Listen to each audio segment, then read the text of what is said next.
guys, welcome to another installment of Cinderella Phenomenon. Here we are, living our dreams. I'm very excited, and I can't wait to see what happens next. So, let's get cracking. Chapter 6, moving closer. Oh yeah, there was the big cliffhanger at the end of last time. Ooh, I'm so excited. The truth. My only answer is silence. I shift my gaze to Rod, but he avoids my eyes. What's going on? Princess, it is very likely that this witch in the palace is looking for you. What? I cast a glamour on you long time ago so that you could remain hidden from magical eyes. I did it to protect you. This witch in question can see through the spell I've cast on you. It is my belief that they are actively looking for you. I close my eyes and massage the temples of my head as I feel a headache coming on. Wait, you said before that the witches want to see their curses unbroken, but this sounds as if they have another motive altogether. What reasons could they have for trailing me? The Tenebrarum has been without a bearer for a long time, ever since the end of the war. The war! Oh my god, the war farm! A new bearer, however, will soon arise, and the crystal is ready to support them. Some of the witches, the wicked ones, want to make sure that the Tenebrarum continues to spread darkness, even with this new bearer in charge. Okay, but what does that have to do with me? Delora crosses her arms, her expression grim. The title of The bearer is passed down from one descendant to the next. Princess, the last Tenebrarum bearer was the late Queen of Angiel, your mother. I feel my blood go cold. What? As you are the Queen's daughter, you are the next heir. Come your 18th birthday, you will inherit the title of Tenebrarum bearer. Mother, a witch? Impossible. It's possible. Impossible. Things are happening every day. Why would you spout such lies? I narrow my eyes at them, searching for some hint that they are lying to me. Delora and Parfait never turn their sad eyes away from me. Rod glances at me briefly before turning away, looking uncomfortable. Hill, dear, your mother and I used to work together to maintain balance, but then the witch hunt drove her mad and turned her heart to ice. But she never used any magic. I would have known if she was a witch. It's possible that you did in the past, but then it seems she erased all your memories of her true identity. Delora was already able to ascertain that most of your memories of her had been snatched away. Hildir needed you to remain obedient so that when you finally did inherit her role as the bearer, you would continue to do as she wanted. My thoughts feel as if they are spinning endlessly on an axis. The real reason I cursed you was to see if you are truly capable of goodness, Princess. Hildir's influence clung to you even after her death, and we feared that you would continue her previous work. That Angiel might once again fall to darkness if you were not able to help the dark emotions in your heart. So then you cursed me because you were terrified of what I would do if I became bearer as I was? My only answer is silence. Now I understand why the people hated me. It was because I am my mother's daughter. I cannot help but reach out to touch the pendants on my necklace as a feeling of dread washes over me. We know that there is goodness in you, Princess. We only wanted you to realize it by breaking your curse. Parfait sighs, looking guilty. It was a selfish act on our part, I know. But we could not risk another great war. They believed that I would have plunged the world into a war. I turned to Rod, who has yet to speak since the conversation started. Did you know all of this? Everyone knows the story of the Tenebrarum witch and her daughter. Everyone except for me. I glanced down at my hands, suddenly feeling numb. I am a witch, and I will become the Tenebrarum's next bearer. Just the thought of it makes me sick. I think back to my childhood. I can still recall the glares that everyone gave me when I was a child. They were scared of me because I was my mother's daughter. And what about the king? Did he never love me because I was the daughter of a witch? But if that is the case, If my mother was so wicked, then why did the king marry her in the first place? Hildir threatened to kill the woman that he loved if he did not marry her. She threatened to kill Ophelia. No! So he loved Ophelia the whole time? Ophelia. So the king has loved Ophelia from the very beginning? I clenched my hands into tight fists. Oh no! After Mother died, he was able to reunite with his true love, and since then he has treated Emmeline and Rod better than he ever treated me, even though I am his daughter by blood. I want to feel angry about this revelation, but instead I feel a dreary emptiness inside of me. A heavy feeling begins to settle in my chest, suffocating my heart. He never really loved me. April. Rod's voice snaps me out of my thoughts, and that is when I realize that a stray tear has made it down my cheek. I quickly wipe it away with the back of my hand, angry at myself for showing weakness in front of them. You must be happy to see me like this. Your mother was made queen, and you and your sister became royals overnight. It's like something out of a fairy tale, isn't it? You thought you had the perfect life until I came back into it. I never asked for this to happen. I just wanted to... Rod suddenly moves his hand to Sebi's mouth, muffling whatever other words the plush was going to say for him. What is it you want to say, Rod? It's nothing. I can assure you, however, that the power that comes with the crown has always been irrelevant to my family and I. So stop assuming that everyone around you is after your title or your riches. Did your time with my sister not teach you anything? I'm about to angrily retort when I suddenly stop, my heart sinking. I have already recognized that Emmeline is more complex than I thought she was, and she has also told me that she never wanted to be a princess. My mother wouldn't have married the king if my father were still here. Delora looks between the two of us and sighs. And here I thought your relationship had improved. Now it seems like it's back to square one. I love you, you snarky queen! I cross my arms and turn away, annoyed. Do you have anything else to add, Parfait? If not, I would like to return to the palace. Princess, stay vigilant and be careful about who you trust. Trust? How do you know whom I trust? What makes you even think I trust you?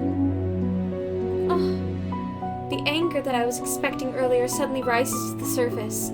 For all I know, Parfait and Delora could be feeding me lies, playing with me the way Delora did when she first cursed me. I did not expect you to believe what we've told you. Perhaps it was not yet the right time to reveal everything to you. But please, you need to be careful.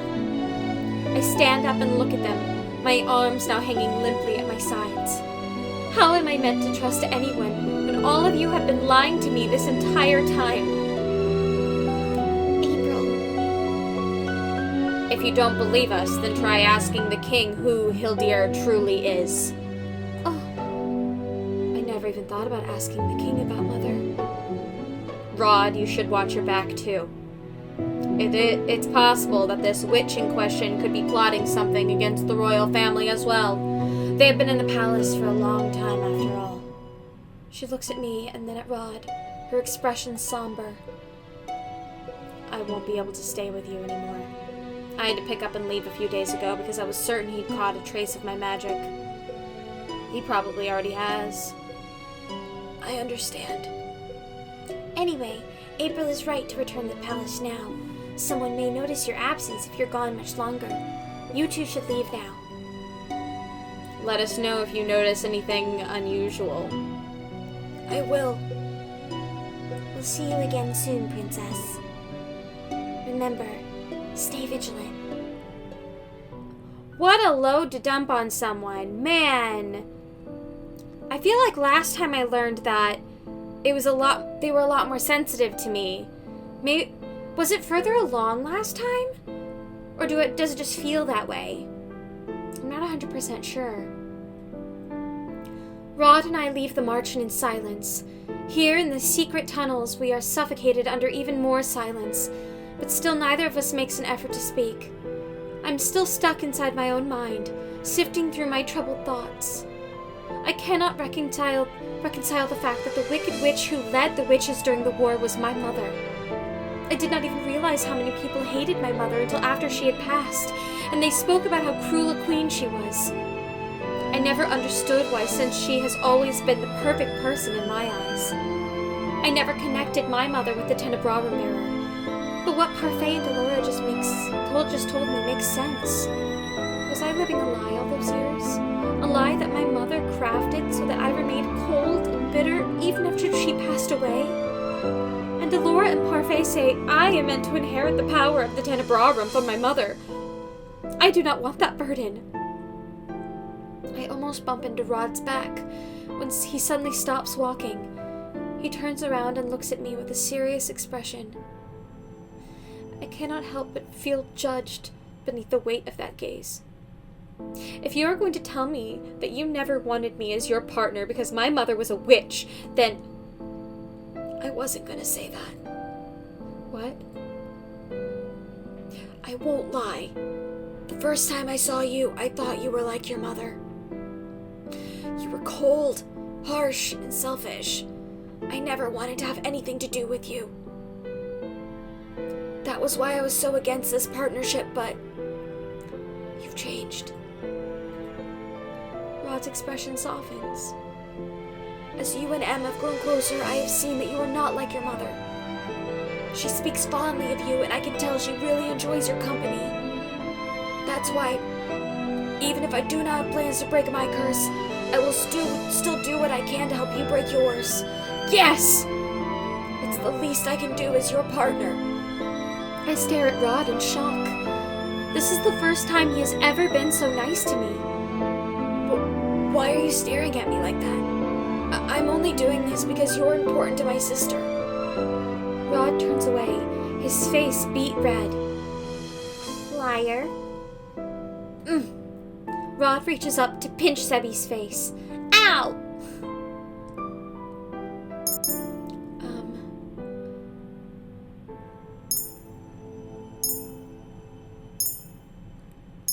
I want to make him like me more.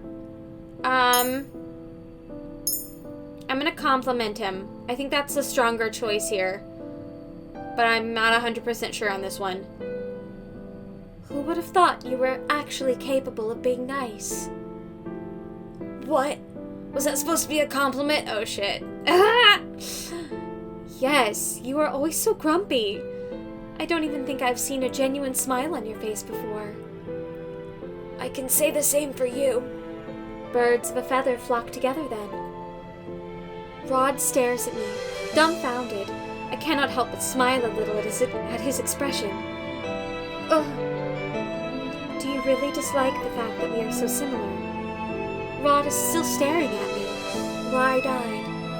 You just smiled. I did not. Oh... Rod thinks your smile is pretty. Yes, I did it. I did it. Woo! I do not. You two really are the same. I take a deep breath to calm the erratic beating of my heart. Kiss, kiss, kiss. Anyway, I still want to help you with your curse, Rod. Why do you refuse to break it? Rod stares down at his feet, expression melancholy. Because I cannot. Rod stops and shakes his head. He says nothing else, and I do not probe him anymore, especially not after seeing the distant look on his face. We walk through the corridor and back to our rooms after we say our goodbyes. I wonder what Rod was going to say. Mother, look! Eleanor got me this gift. Eleanor? She is my maid and my friend. Princesses don't make friends with their servants. But she's really nice. She even taught me how to braid my hair, like... Those servants are only nice to you because you are the princess. They only pretend to be your friends so that they can have power over you. But Eleanor would never. What reason do I have to lie to you? When have I ever lied to you, little one? You've never lied to me. That is correct. Tomorrow I will remedy this situation. I will hire a new maid. You are not to befriend this one, no matter what she says. But Mother... Are you arguing with me, April? No, I am sorry, Mother. Oh, rough. That's so tough. It has been days since Parfait and Delora revealed my mother's true identity, and the inevitable responsibility I am to have on my shoulders once I turn 18. I have been trying to ask the king about Mother, but he is even busier these days than he was before, and it is impossible to find a single moment in the day to speak with him. The fact that I am a maid makes it even harder to garner his attention, yeah, I can imagine. When I'm not on break, I continue to do my duties serving Emmeline. Right now I am accompanying her as she practices her walk and posture. Ophelia has been helping her, pointing out any mistakes she finds. I know how hard this is, dear, but I had to go through this training as well before I married the king. Emmeline allows her shoulders to slouch as she lets out an exasperated sigh. I've always hated these lessons. I had thought my posture was fine. This is supposed to refine it, yet all these lessons have been doing is hurting my back. Oh, Emmeline, you'll get the hang of this. You just need to keep practicing. But Mother, I've had this same lesson before. Why must I do it again? Because you slouch when you walk, and that is unbecoming of a princess. Emmeline scowls at her mother, and Ophelia's frown falls away as she bursts into laughter. Mother, you're not helping. The atmosphere in the room is far from heavy as Emmeline and her mother continue to conduct their lessons. It is almost the exact opposite of the lessons I had with Mother. Mother always got angry when I made even the smallest mistakes. I know this is hard, but as the crown princess, all eyes will be on you during the ball. The people there will judge any small mistake you make, which is why you need to be in top form on that night. I know. Ophelia claps her hands. All right, now to start again. Emmeline groans before heading to the far wall and straightening her back. She takes a deep breath, puts a book on her head, and begins to walk again. The book falls from her head on the third step. She sighs, moves back, and starts the process again. Neither of us break Emmeline's concentration by speaking. We stand idly by and watch as she tries time and time again. I am surprised when Ophelia leans toward me and begins to whisper. April, I've been meaning to say this before, but I am grateful that you are friends with my daughter. Aww! And look at Ophelia's smiling face with surprise. I never agreed to be her friend. You were not against the princess making friends with her servants? Why would I be?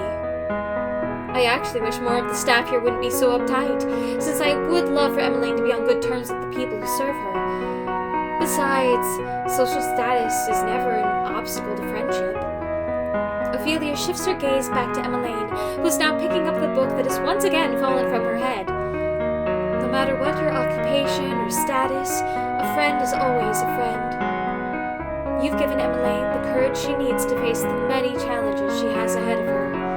In a way, you're like family, since you're always around us. Like family. Come what may, both family and friends are there for you and will accept you for who you are. Even before I was cursed, Emmeline was always trying to be my friend. That means she knew all along who my mother was, and still wanted to be my friend. The thought makes me remember what Parfait told me about Mother threatening to kill Ophelia if the king did not marry her. I turned to Ophelia, curious. Your Majesty, may I ask what you know about the late Queen's rule? Ophelia looks at me quizzically, so I quickly add a thoughtless lie. I was not in Angiel and have only heard stories. I just thought it was so hard to believe with how peaceful things are in the palace right now. And the kingdom was a dark place back then. People lived in fear under her rule. The king had no real power over Angiel. The witches had free reign over the kingdom. They cast the fairy tale curse incessantly and on a whim. We barely left our houses in fear of becoming cursed. Mother's reign was that terrible. The king still blames himself for the darkness that befell Angiel during that time. This is why he works day in and out to stabilize the country and to put smiles on everyone's faces. I didn't realize it was so recently that this was happening. I didn't realize it was so bad. I remember long ago how he told me one of the reasons he would always continue to work hard for this kingdom was because he wanted to make a brighter tomorrow for his children. Ophelia looks confused for a few moments, then brushes off the awkwardness with a small chuckle. For me! I'm the child! He helps the family in his own way. Oh, is it possible that he said that with me in mind? And Ophelia's slip-up? But then maybe he was always referring to Emmeline and Rod. The kingdom's come a long way since then, hasn't it? There are still witches here and there, but most of them don't bother others. I pray that the peace we are experiencing right now will last. I see. Thank you for telling me. It is a bit of a dreary topic, but I'm happy to have helped. If you need anything else, please don't hesitate to call on me. I know it may not be traditional protocol for a queen, but then I do not consider myself a typical queen. I try my best to listen to everyone here, regardless of what their title or name might be. I can only nod at her in response. Princess or maid, the way Ophelia has treated me has never changed. She has always treated me with kindness, regardless of who I am. I never saw it before because I was always so distant from everyone, but now I see that Ophelia treats everyone here with kindness, regardless of social status. I was always frustrated by the servants when they compared Ophelia to Mother, saying that she was superior. But now, I think I understand why they would make such comparisons. Oh, this is so tough. Emmeline dismisses me after my lessons, and I begin to head immediately back to my room. I've just turned a corner when I notice Sir Alcaster standing before me, scowling. Again? Watch where you're going, child. Yeah, you're a jerk. I quickly avert my gaze, not wanting a confrontation. He always looks at me so strangely, almost like he can see into my mind, or is trying to. My apologies, Sir Alcaster. Sir Alcaster nods his head at me stiffly before walking off. You are pardoned, Princess. What? I turn to stare after him, but he has already turned the corner. Crap! My blood becomes cold. He knows. Was that just a slip of the tongue? But how else could he know that I am the princess? Is it possible that he is cursed? No, somehow that does not seem right. But if he doesn't have the fairy tale curse, could he be the witch that Delora warned me about? What reason would he have for unveiling his identity then, unless he just wants to intimidate me further? It occurs to me that Fritz still remembers who I am. Did he tell his father about me? Now I am even more confused about whom I should trust. April? I jump when I hear Rod call me. His expression slowly creases with something that looks like worry. You're pale. Did something happen? Would he believe me if I told him?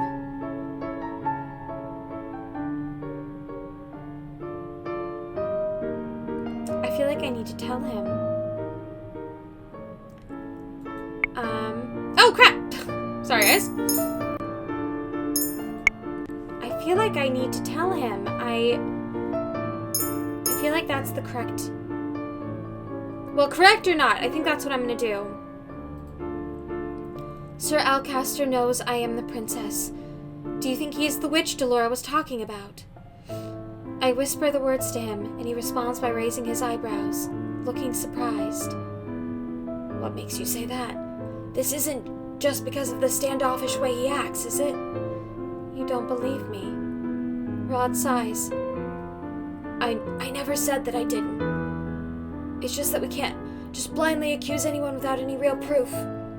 Rod stares at me for a few moments and closes his eyes, his eyebrows slightly furrowed with thought. Sir Fitzgerald also remembers who you are. I do not want to be so suspicious of Fritz, but I do not think blindly trusting him would be right either given these circumstances. You need to stay vigilant around him. If anything happens, you can come talk to me about it. You're worried about me. Rod averts his gaze from me. Oh, thank God! I thought I made the wrong choice. Of course I am. Wow, you're actually being honest. Duh! What? Rod glares at Sebby before pinching his cheek. Anyway, I must leave now. I have a dance to practice for. Dance? But you already know how to dance. What do you have left to practice? Rod does not answer and only walks away. I decide to follow after him. Why did you follow me? I shrug. I wanted to see you practice. To be honest, I want to see him dance. Ooh! I already know that Emmeline is very clumsy when it comes to dancing, but outside the one practice with Emmeline, I have never seen Rod dance. Emmeline always gloats on his behalf, but I have yet to witness Rod's supposed talent with my own eyes. Our dance together was so short, I barely had any time to judge him. I do not practice with an audience. Why? It is my preference. Rod is easily embarrassed. Oh my god. Rod groans and pinches one of Sebby's cheeks, glowering. Sorry. Rod reluctantly releases the bunny with a sigh. I notice you've been talking more, Sebby. Oh, that's because Rod here has been saying things that contradict what he thinks or feels. Sebby makes a sound of defeat as Rod once again pinches one of his cheeks. Rod stares at me with wide eyes, and I stare back, beginning to panic. But what is wrong? You smiled again. I put a hand to my mouth, flushing. I was smiling again, but I never even noticed. It was a pretty smile, Princess. Right, Rod? Rod quickly turns away, cheeks slightly pink. I need to practice now, so I would appreciate you leaving. He did not even command me to leave. What a surprise. Emmeline said you were a really good dancer. I want to see it with my own eyes. Why? So you can judge me? Oh. I feel like this one is the right answer. But I really want to say this because I want to be a snark. And I think I've made enough choices that maybe I can make a snarky choice now and still get away with it. I want to do it. I'm going to do it, guys. I'm sure that I'm a better dancer than you. The scowl on Rod's face deepens. I almost smirk. Maybe he's reluctant to show me, but Rod is also full of pride. He is more likely to show me if I pose a challenge. Oh! You didn't even answer the question. And are you underestimating my dancing? Oh my god, it's worth it. It's worth it. The others may have forgotten, but you still remember, do you not? I am a princess and was taught by the kingdom's best instructor. I say the words with pride, and I notice Rod's lips twitch in response. It actually makes me feel accomplished to get under Rod's skin when he is usually the one getting under mine. Worth it. Worth it. Wrong decision. Worth it. Having the best instructor does not automatically make you the best dancer. I am pretty confident with my own skills. Say what you want, but I will refuse to believe you without any proof. I still say that I am a better dancer than you are. What? No. Well, I'll take it, but that should not have been the right choice. Rod steps forward and pulls me suddenly into his arms, taking me by surprise. He looks at me, clearly determined. Fine then. You'll have your proof. I'll make you swallow those words with this dance. Oh my. I can hear a lot of clanking around me. Hope everything's okay. We shall see. Rod starts leading the dance. He glides us into the imaginary rhythm of a waltz. Even without the music, I am able to count the steps in my head as I follow his lead. This is different from that short dance we showed Emmeline. Rod's movements are graceful, his touch gentle as he leads me to an underarm twirl. Aww. When I come to face him once again, I notice the gentle way he stares at me. The usual hardness of his expression is gone, melted into something relaxed. I find myself staring back at him, looking into his eyes. Perhaps Rod does have some gentleness to him. Our gaze does not break as he twirls me. You have beautiful eyes. Rod Rod's eyes widen as soon as mine do. He abruptly lets go of my hands and steps back. I can only stare at him, my face warm. It wasn't me this time. That was more than just a thought, I swear. Ah! Rod says nothing, though his cheeks continue to darken with embarrassment. Oh my. Rod and I turn to look at Emmeline, who is hovering by the door. Excuse me. Rod walks to the doorway and out into the hallway, leaving Emmeline and I alone in the room. What just happened? That was a wonderful dance, April. You were watching? I only just saw the last few minutes, but you know, the two of you really did look like a couple. It was sweet. Ah! A couple? Oh, you're blushing. I put a hand to my cheek and turn away with a scowl. I am not. Besides, whatever just happened was embarrassing. Do you like Rod? I stare at her. I do not. Also, you are forgetting that I am a maid who could not be with the prince even if I wanted to. He is grumpy and cold, and even though we are not blood related, he is still my stepbrother. True. I'm actually getting to the point where I keep forgetting that. If only Emmeline could realize how crazy her words were in the light of the truth. Emmeline suddenly looks starry-eyed as she giggles at me. Love knows no boundaries, dear April. Besides, he seems to like you. Your brother hates me. Rod can be a contradiction sometimes. Sometimes he says the opposite of what he feels. It is only when you get to know him as well as I do that you realize what his truths are. I cannot help but think of Sebi, who always speaks Rod's thoughts aloud when they are contradictory. He was always so mean to Viorka when we were young. He would always bully her for being a crybaby, even though he cried far more often. But then I realized that he treated her more special than he did anyone else.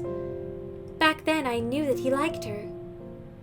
I thought that one day the two of them might even grow to love each other, but Emmeline lets out a long sigh as she directs her attention out the window. His attitude toward her has changed ever since he was cursed. Then they grew even more distant when Viorka found a lover. Is that the reason why you have been going back to the toy shop with Prince Rod? Because you want to bring them back together? Emmeline nods. The three of us were best friends, the three musketeers. It's not the same without Rod. I keep asking him what's wrong, but he refuses to tell me. He's always been stubborn, but it's not like him to keep secrets.